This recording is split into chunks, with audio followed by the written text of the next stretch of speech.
다시 돌아가서. 자, 고구려의 역사서 이렇게 이제 유학을 공부했으니까 이런 이제 결과물이 나왔다. 이렇게 보시면 되겠고. 이제 백제 역사서 들어갑니다. 백제 역사서. 자, 백제 역사서는 근초고왕 때. 근초고왕 때 하면은 바로 이 백제 4세기 때 전성기 시대 아니야. 근초고왕 때 만들어진 역사서가 하나 있긴 있어요. 누구 만든 사람이 누구냐면은 고흥이라는 약간 정체를 알 수 없는 어디 출신인지가 좀 헷갈리는 바로 이 양반께서 그 기록이 남아 있어. 고흥을 얻으니 서기를 얻었다 이런 얘기가 있어.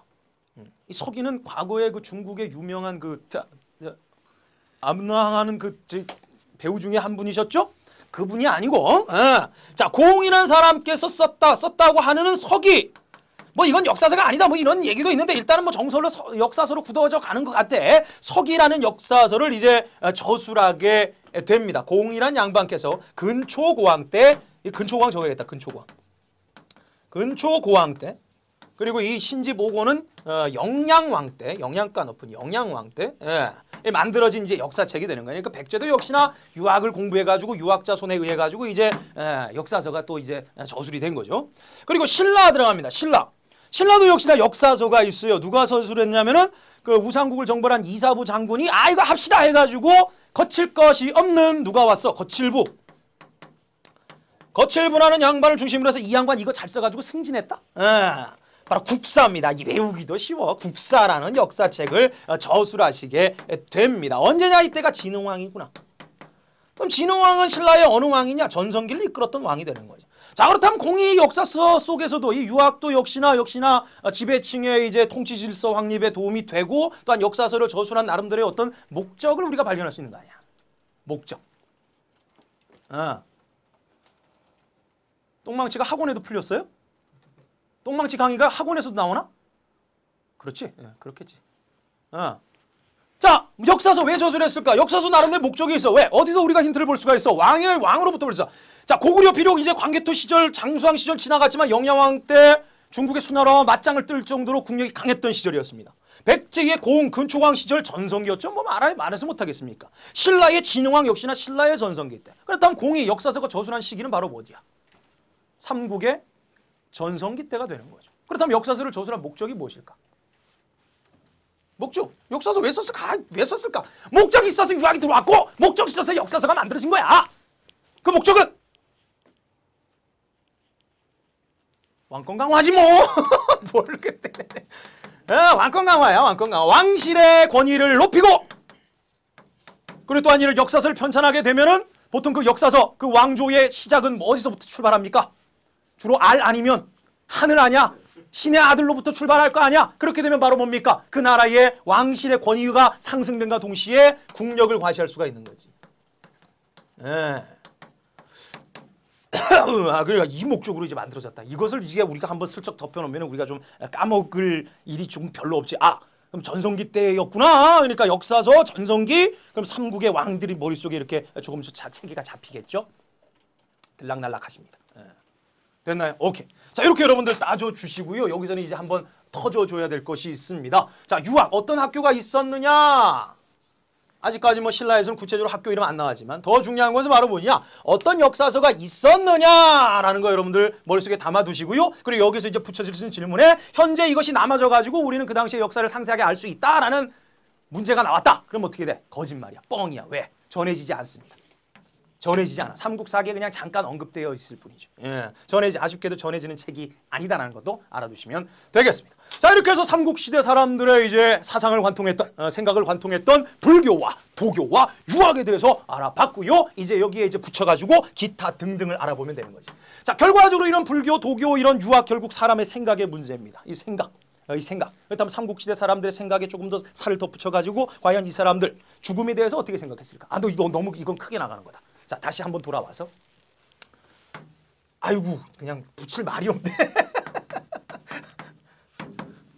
무덤에 대해서 알아보도록 하자. 그러니까 이런 여러 가지 삼국시대의 여러 가지 이제 그 흔적들이 이제 이 무덤 형태로 많이 남겨져 있습니다. 만약 이것이 그냥 밖으로 드러났을 때는 벌써 도굴되고 없고 그나마 땅속에 무덤으로 함께 이렇게 묻혀져 있기 때문에 오늘날 우리가 이 삼국에 대해서 조금 알 수 있는 여러 가지 실마리가 있는 거지. 자, 그렇다면 삼국시대의 무덤, 문화 중에 이 무덤도 결국 죽음과 관련된 사람들이 만들어낸 문화 아니겠습니까? 이 무덤은 어떤 형태로 남아있느냐? 주로 굉장히 높은 형태의 무덤, 고분이죠. 큰 규모의 고분, 쉽게 쉽게 파갈 수 없는 바로 이 고분 형태로 이제 남아 있게 되는데, 그런데 여기서 이제 생뚱맞게 우리는 삼국 시대의 고분의 무덤의 이제 변화를 우리가 짚을 수가 있어야 돼. 지금 막 나와. 굴식 돌방 무덤 막 나오고 있어. 아죠. 자, 그렇다면 과연 이 삼국 시대의 무덤은 어떻게 변화됐느냐? 고구려 아직도 안 벗어났나? 백제, 신라. 고백하지만 정말 지금 삼국시대가 싫다. 너무 오래 지속되는 것 같아요. 자, 고구려, 백제, 신라의 무덤 변화 모습 우리가 한번 슬쩍 한번 짚어봅시다. 왜냐하면 잘 나오는 부분이기 때문에 그래. 자, 고구려부터 한번 보게 되면요. 이 고구려 시대 초기의 무덤 양식 뭐라고 할 수 있을까요? 사람을 묻고 거기다가 뭘 쌓아? 흙 대신 돌을 쌓아버려. 돌. 그러니까 그냥 쌓으면 무너지니까 안 무너지게 계단식으로 이렇게 착착착 쌓아 올라가는 그런 형태의 무덤이 보이죠. 이건 뭡니까 이거? 고인돌 아니에요. 지금 청동이 아니에요. 그렇죠. 바로 돌무지 무덤이라고 할 수 있죠. 돌무지 무덤. 우리말 씁시다. 돌무지 무덤. 그러니까 똥망치 그 촌놈이기 때문에 이 그런 돌을 묻어가지고 이제 쌓은 무덤이 되는 거지. 대표적인 그 고구려 시대의 돌무지 무덤 뭐가 있을까요? 장수왕의 무덤으로 추측합니다만 순살치킨님 웃고 계시겠냐? 무엇일까요? 장군총. 그렇습니다. 장군총. 누군가 얘기하셨네 이미. 그렇죠. 바로 장군총이 바로 이 고구려 시대 초기의 무덤 양식, 바로 돌무지 무덤의 대표적으로 저기 만주 땅에 거기 굉장히 많습니다.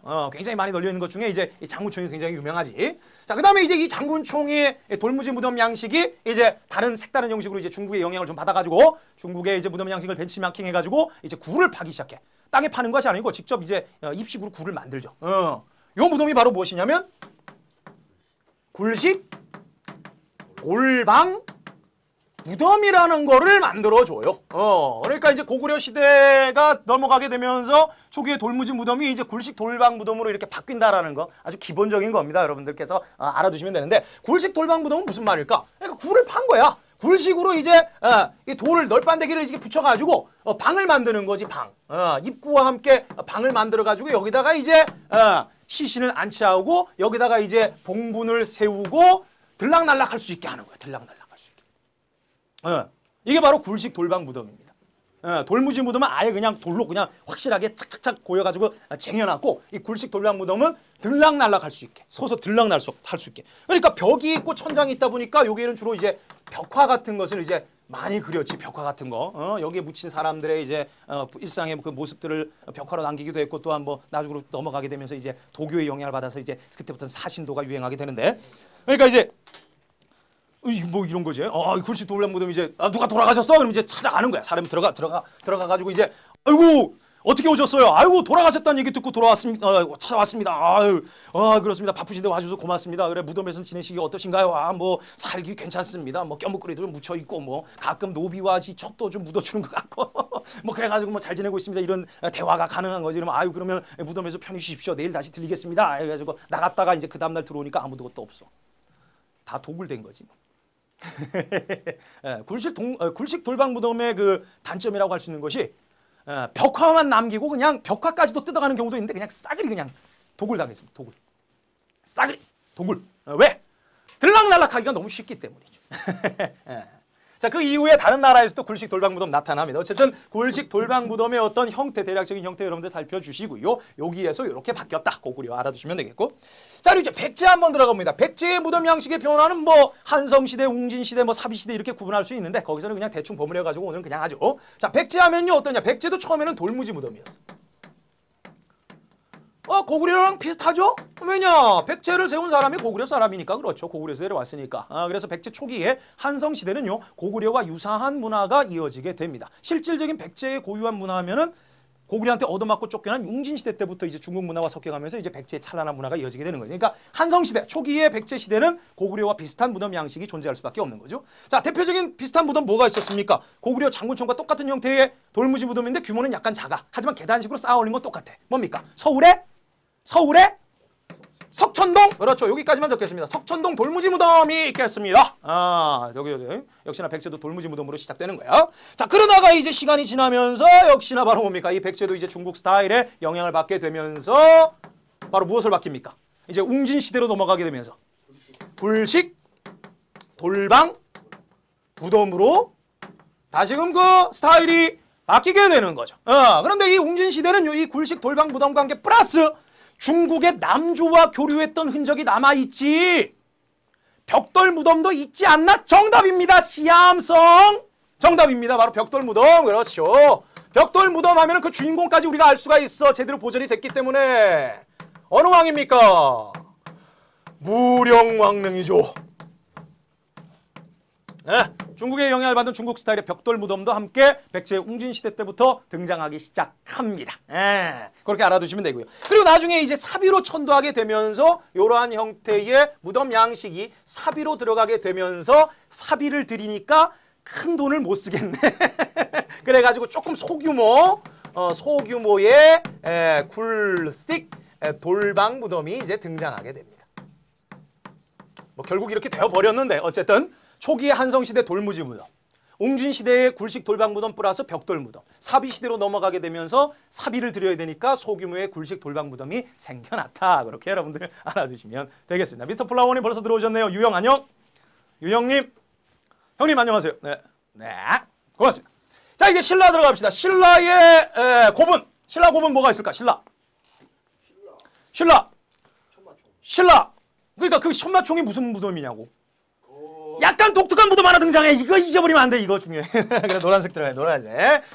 돌무지. 돌로 일단 묻긴 묻었는데 덧널이 있어. 덧널 무덤이라는 것이 신라 시대에 있었습니다. 조금 색다른 형식의 무덤 양식이에요. 자 그렇다면 돌무지 덧널 무덤 어떻게 생겼는지 한번 볼까? 일단 널이 있습니다. 껴묵거리 상자 있고요.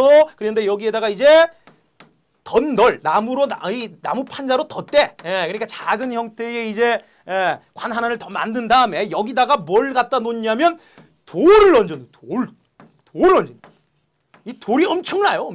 엄청나. 여기서 더 큰 두께의 또 이제 흙까지 이제 쌓아버리는 거죠. 주로 신라에서 발견되는 바로 돌무지 덧널 무덤. 대표적인 형태 뭐가 있습니까? 천마총 있어. 천마총. 그런데 이 돌무지 덧널 무덤은 도굴꾼에게는 거의 쥐약이야. 벌써 도굴 얘기가 벌써 나와버렸네. 쥐약이야. 왜냐? 파기가 힘들어. 안에 짱돌로 파가. 얘는 그냥 들어가서 뜯어오면 되는데 쓸어오면 돼. 얘는 그냥 포기하고 마는 거지. 그래서 이 돌무지 덧널 무덤 같은 경우에는 부장품들이 껴묵거리가 남아 있습니다. 특히나 천마총 같은 경우에는 천마도 그 말 배가리게 천마도를 비롯해가지고 많은 금부치들이 살아남아 있었죠. 도굴한들. 이 도굴이 어려워. 얘는 쉬운데 얘는 어려운 거지. 그렇게 알아두면 되는데. 근데 이것이 나중에 이제 신라가 이제 시간이 지나게 되면서 역시나 바로 무엇입니까? 중국 스타일 역시 대세를 따르나 봐요. 굴식 돌방 무덤이 통일되기 직후에 또 발견이 됩니다. 굴식 돌방 무덤 만들어지게 되고. 그리고 나중에 이제 삼국을 통일한 다음에 통일 후에는 이제 이때는 이제 신라 불교가 엄청나게 발달해서 이때는 이제 무덤으로 묻지 않고 불교식으로 뭐 해버립니까? 화장해버리죠. 이때는 이제 그 이후에 이제 화장이 또 유행하게 됩니다. 화장이 유행하게 돼요. 자 이렇게 해가지고 이제 삼국의 이제 또 그들의 이제 죽음과 관련된 문화 고분에 대해서 한번 알아봤습니다. 어떻게 변화되는지를 여러분들께서 파악을 해주셔야 되고 뭐 덧붙여가지고 뭐 도굴 얘기 정도 머릿속에 담아두면은 조금 문제 풀 때 재미가 있겠지요. 자 어떤 형식으로 바뀌었는지 그리고 그 무덤은 대표적으로 어떤 것이 있는지를 여러분들께서 연결해 주시면 고맙겠습니다. 숨차. 네, 자 이렇게 해가지고 이제 무덤 고분 끝났고 그리고 이제 문화와 관련돼가지고 할 게 굉장히 많지만 뭐 음악도 있고 여러 가지 뭐 서예 뭐 이런 것도 있지만 일단은 큰 덩어리로 기초편이기 때문에 이제 마지막 들어갈 것이 있습니다. 마지막이 바로 뭐냐면 이러한 삼국시대의 다양한 고구려 백제 신라의 그 문화가 우리보다 조금 그랬던 문화적으로 조금 그랬던 바로 이 일본에도 영향을 준다. 이거 우리가 이제 마지막으로 짚고 이제 강의를 끝내면 되겠어요. 자, 일본의 삼국의 문화가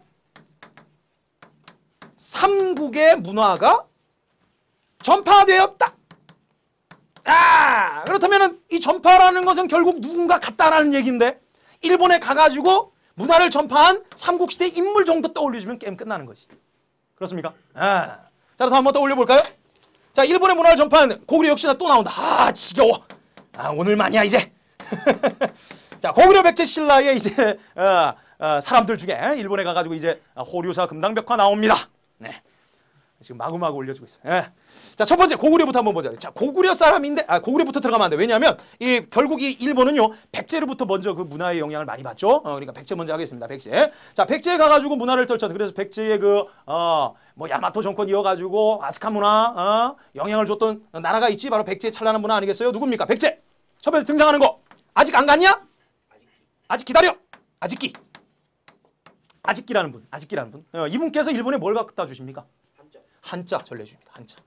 직접 거기서 과외 선생도 하십니다. 과외도 하셨어. 과외도. 과외도 하셨고요. 그다음 두 번째 인물이 바로 누구냐면 왕인가 아닌가 모르겠다. 왕인. 왕인이라는 분이 등장하죠. 이분은 무엇을 일본에 갖다 전해주셨죠? 천자문. 천자문. 천자문. 이때부터 이제 일본 학생들의 이제 머리가 터지기 시작하는 거야. 반겼을까요? 반겼을까? 천자문 떵 배워라. 천자문 반겼겠지. 자, 그 다음에 이제 한 분이 더 계시는데 성왕이 직접 보내셔서 성왕이 불교 보내줘라. 자기 얼굴 빚어가지고 자기 얼굴 불상도 전해주고. 성왕 때 보낸 누굽니까? 뭐라고요? 놀이개? 놀이개가 사치가 심해? 개선이 필요해요? 놀이사치개. 놀이개를 갖고 하신 거 아니고 놀이사치개는 무엇을 전해주셨습니까? 일본에? 불경. 불상. 이 불상의 모습이 성왕을 닮았다라는 얘기가 얼마 전에 다큐멘터리에 나왔는데 하지만 뭐 직접 안 봤으니 모르지. 어쨌든 그렇게 보시면 되겠고요. 자, 이제 신라 들어갑시다. 신라는 어떤 사람이 갔을까요? 지금 우리 감독님이 열심히 지금 책을 뒤지고 있지만 나올 리가 없지. 나올 리가 있지. 자, 신라는요 외화 교류하기가 굉장히 힘들어. 일단은 신라와 외화는 굉장히 그 사이가 안 좋았는데 일단은 뭐 그래도 이 신라의 문물이 전해지기도 합니다. 신라의 특히나 배 만드는 기술, 조선 기술 그리고 플러스 농사 지을 때 많이 도움이 되는 축제, 제방 쌓는 기술이 일본에 전해지게 되지. 그래서 일본에 여기 한민족이 와가지고 만든 그 연못을 뭐라고 하죠? 한인의 뭐라고요? 한인의 연못, 한인의 못. 그러니까 이 신라의 어떤 이 축제 기술, 제방을 만드는 기술도 전해지게 되는 거지. 그리고 마지막에 이제 얘기할 수 있는 것이 바로 어떤 나라입니까? 가야입니다. 가야. 얼마 전까지 등장하지 않았던 가야가 등장하지. 특히나 가야 같은 경우에는 토기가 유명하죠. 토기. 가야의 토기가 이제 일본에 전해지게 되는데 가야 토기가 일본에 전해지게 되면서 쇠처럼 단단하다 소리가 난다. 그래가지고 그 토기를 뭐라고 하죠? 이 새끼. 스에키 토기라고 합니다. 스에키 토기. 발음 유의하세요. 선생님 앞에서 발음할 때는 조심해서 발음해야 돼. 스에키 토기라고 합니다. 스에키 토기. 토렉이 아니에요. 스에키. 스에키. 그렇죠. 정확히 적었어요. 이 새끼 톡이 없어요. 여기다. 욕 많이 하면 스에키. 조금 친근감이 느껴지는 욕 같네요. 스에키. 스에키. 스에키 톡입니다. 스에키 톡이. 알아두시면 가야의 토기가 영향을 주었다라는 거 알아두시면 되겠고. 바로 이런 문화가 바로 일본에 이제 7세기로 접어들게 되면서 바로 나라를 중심으로 아스카 문화 그리고 또 그 중간에 과도기 단계 뭐 하쿠 문화 뭐 이렇게 연결이 되는 거죠. 뭐 거기까지 들어갈 필요 없고. 하나가 또 빠진 것이 하나 빠진 거 있어. 고구려의 문화. 그렇지. 고구려 이제 들어가야지. 고구려는 과연 어떤 사람이 가서 일본의 문물을 전해줬을까? 고구려 하면은 호류사 금당벽화 이제 나와야겠죠. 담징. 나는 근데 이 담징이라는 이름을 듣게 되면 꼭 그 저기 오헬리의 그 단편 소설인 그 무슨 뭐였죠? 오헬리의 소설 중에 왜 그 아픈 여성을 살리기 위한 늙은 화가의 투혼. 마지막 잎새. 마지막 잎새 마지막 부분에 그 바람이 불어도 절대 흔들리지 않는 담쟁이 덩굴 한 입. 근데 왜 이게 생각이 나냐고.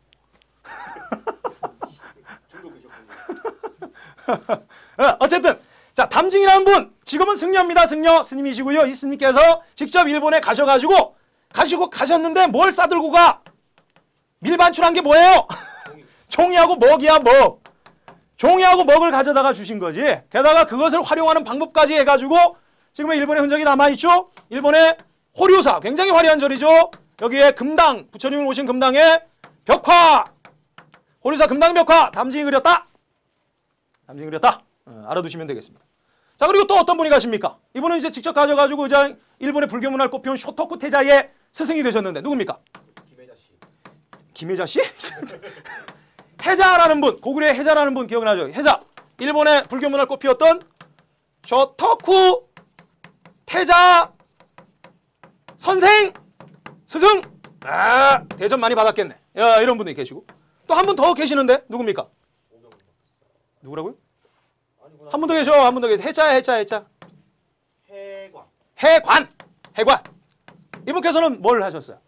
불교입니다. 그냥 짧게 불교라고 정리하시면 돼요. 자, 그리고 이제 마지막에 잘 나오는 거. 그렇지. 그렇다면 이 고구려의 문화가 일본에 전해졌다는 증거 하나 있지 않습니까? 그 일본의 그 저기 벽화하고 고구려의 그 고분 벽화가 똑같은 곳이 하나 있어요. 고구려의 그 수산리 벽화하고 일본의 벽화인데 일본이 임나 일본 부설 웃기시네? 나라 국가 체제도 맞추지 못한 마당에 무슨 임나 일본 눈 깔아 임마 눈 깔아 일본 눈 깔아 까먹 다카마스문이다. 다카마스 고분 벽화 있어. 국가 체제도 없는 마당에 무슨 임나 일본 개소리야. 수산리 벽화하고 다카마스 고구려의 벽화 양식이 일본에 전해진 거죠. 사진 보겠습니다. 고구려 여인이에요. 자, 우리가 주목해서 봐야 될 것은 우리가 보통 앙드레 김 선생님 의상하면 눈에 팍 떠오르는 게 있잖아. 얼굴에 팍 떠오르는 거. 하얀색. 자, 눈에 익혀주세요. 고구려 패션입니다. 일본 볼까요? 일본의 다카마스. 같은 여성이네. 치마를 잘 보세요. 치마를. 같은 양식이죠. 벌써 이 고구려 문화가 일본에 전해졌다라는 것에 뺄 수 없는. 일본이 왜 우리나라 땅입니까? 뭐 가끔 독도망언 할 때 이런 소리 해줄 필요 있습니다. 여러분들 그 대학로 마로니에 공원에 아직도 이분 계신지 모르겠는데 대학로 마로니에 공원에 그 언더그라운드 코미디언 한 분 계십니다. 이분이 아주 그 공연을 아주 대단하게 하신 분이야, 이분이. 그분이 뭐라고 하셨냐면 그때 한창 그 고이즈미 시대에 그 고이즈미의 망언이 지금 막 그래가지고 막 고이즈미를 막 놀리면서 이제 이분이 마로니에 공원에서 이제 개별적으로 이제 언더그라운드 코미디를 하시는데 이런 말씀하셨어. 일본의 망언이 나올 때마다 그래 독도는 일본 땅, 대마도는 일본 땅, 일본은 우리 땅 이래버리는 거예요. 진정한 애국자야. 그렇죠.